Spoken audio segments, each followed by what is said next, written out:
Let's get something straight.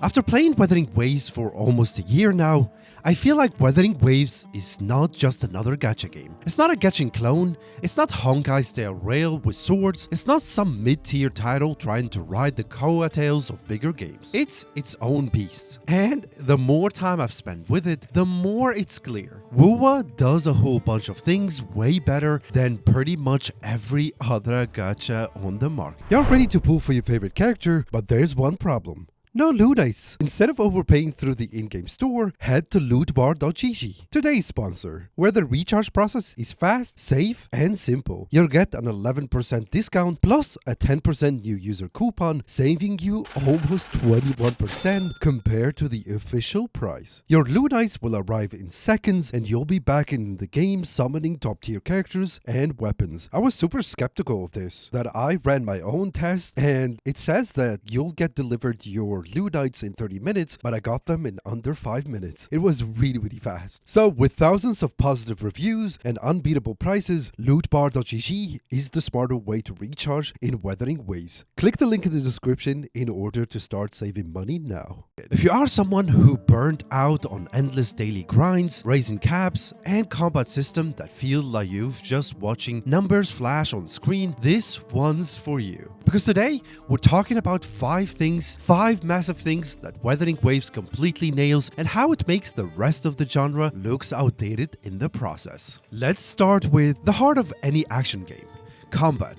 Wuthering Waves doesn't just have decent combat, it has the best real-time combat system in the gacha space right now. And I don't say that lightly. This isn't just flashy animations or cool ultimate cutscenes. This is actual high-skill, high-reward player-driven combat, the type where you are cancelling attacks mid-string, parrying perfectly timed boss wipes, dodging just as the enemy claws swipe past your face, and immediately countering with a full combo chain. Every character has rhythm to them.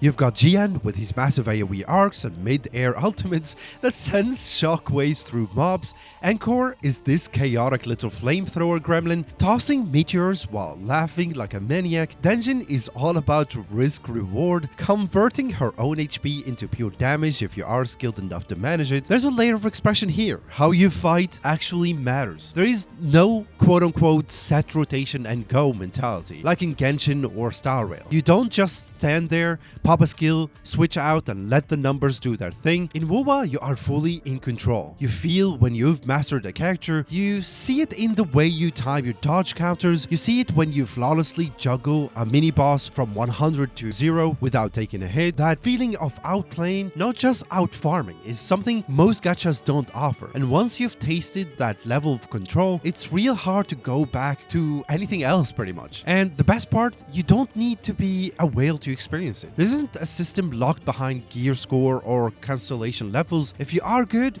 you can win fights under level. You can take down bosses that state-wise should flatten you, but you outmaneuver, you outplay, and you come out on top pretty much. That's something gacha players rarely get, the ability to win by skill, not spending. Now, let's talk about how you move through the world. Because Wuthering Waves didn't just stop at combat, movement in WuWa is a whole game within itself. This isn't your usual sprint and climb open world. You've got wall running, double jumps, grappling hooks, stamina-free sprinting and gliding, and an actual vertical map design that lets you take full advantage of it. That's right, no more gasping for air halfway a rock because your stamina bar is shaped like a paper straw. You move fast, you move freely, and you feel powerful just getting from one place to another. When you explore in Wuthering Waves, the world doesn't slow you down. It pushes you forward. You're not dreading the climb or the trek, you are looking forward to what you might find at the top. And traversal isn't just for show either. There are echoes to hunt,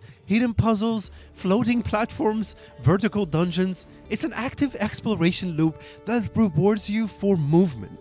And thanks to fast mounts and auto pickup, even basic open world farming doesn't feel like a chore. You move, you collect, you keep going, no interruptions, no clunky menus or gathering animations, just flow. The open world here is dense, not bloated with fillers, but dense in the best way. Every area has some kind of vertically, some hidden ledge some grappling point that leads to a mini boss or a secret echo. It makes exploration feel like gameplay, not just a checklist of waypoints, and once you get used to it, going back to slower games feel like trying to run through molasses. You'll never look at another stamina bar the same way again. But what really makes Wuthering Waves stand out is how it treats its build system. Most gachas give you relics, artifacts, or some state-modifying gear that usually just passive. You farm the same dungeons 100 of times for that perfect main stat roll and call it a day. WuWa flips that whole idea on its head with echoes. Echoes are both your gear and your abilities. You defeat enemies in the overworld, absorb their echoes, and not only do they give you stats, they give you powers. You can literally become the monster you defeated. Want to drop a lightning storm like a thundering Memphis? Go for it. Want to heal your entire party like a support echo? Equip it and transform mid-fight. You are not just stacking crit damage, you are gaining tools that fundamentally change how your character plays. The variety here is wild. Some echoes are built for crowd control, some are single target nukes, some offer healing or buffs, and you can mix and match to create builds that actually reflect your playstyle. And because they drop from enemies in the world, not some stale dungeon, you are actively engaging with the world just to grow stronger. It's the first time I've seen a gacha game make the grind feel like a part of the story. You want a better echo? Go find it. Fight the monster,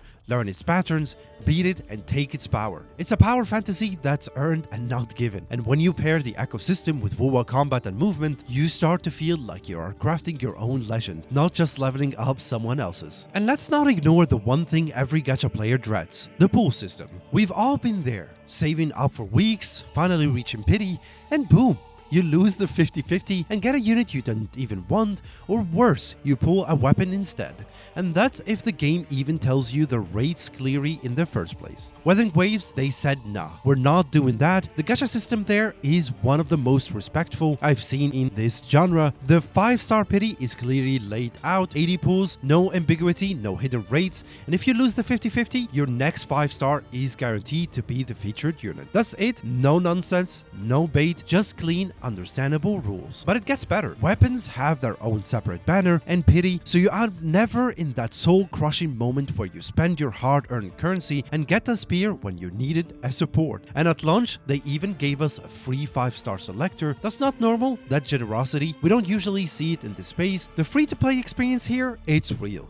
You can earn tons of pulls just by playing the game, exploring, doing dailies, clearing bosses. They are constantly giving out free rewards, and there is no system designed to trap you into buying just one more pack. If you want to spend, cool. But if you want to play completely free, WuWa actually supports that. You can build a strong roster without feeling punished for not spending. For the first 4 months or 5 months, I didn't spend any dime on the game and I managed to get everything that I wanted. And all that ties into the last and maybe most overlooked thing WuWa nails: its quality of life. So many games in this genre are weighed down by clunky menus, raising timers, terrible inventory system, and convoluted UI that looks like it was designed in the 2007s. Wuthering Waves feels modern, it feels clean, it feels like the devs actually play their own game and asked, what do players actually need? And they actually took what other games did and made them better. You've got auto pickup, you've got a sonar system that highlights nearby echo drops, you've got an inventory with filters that makes sense, you can sort by echo set, by main stat, by ability, you can pull up a combat log that shows exactly which buffs and debuffs are active, you can track multiple objectives, you can navigate the world seamlessly without feeling like you are tabbing through the spreadsheets. Waveplate Energy, their version of Resin, has a massive cap and it doesn't pressure you daily. You can take breaks and come back without missing out or feeling behind, and on top of that, the game has full cross-save support. You can play on PC, mobile, whatever, and it just works. It's baffling how many other big budget games still fumble this in 2025. Wuthering Waves isn't just good for a gacha, it's a good game. Full stop. It respects your time, your brain, your skill, and your wallet. It's fluid, fun, and forward-thinking. And for once, it feels like a game that wants you to stay, not because you are addicted, but because you are genuinely having fun. So if you are someone who's been disappointed by other games in the space, or someone who's never tried a gacha before and wants to start with something that gets you the fundamentals right, Wuthering Waves is that game in my opinion. Combat that rewards skill, movement that feels like freedom, a build system that actually creative, a gacha system that's fair, and the QOL so smooth it puts AA titles to shame. This is what gacha should be. Honestly, this is how you evolve the genre in my opinion. If you are already playing WuWa, let me know in the comments what's your favorite feature, what made you realize it was different, and if you are not playing yet, I promise you, it's worth a shot. Thanks for watching. If this helps forms the idea about Wuthering Waves, drop a like, hit subscribe, and I'll be seeing you in the next one. Peace.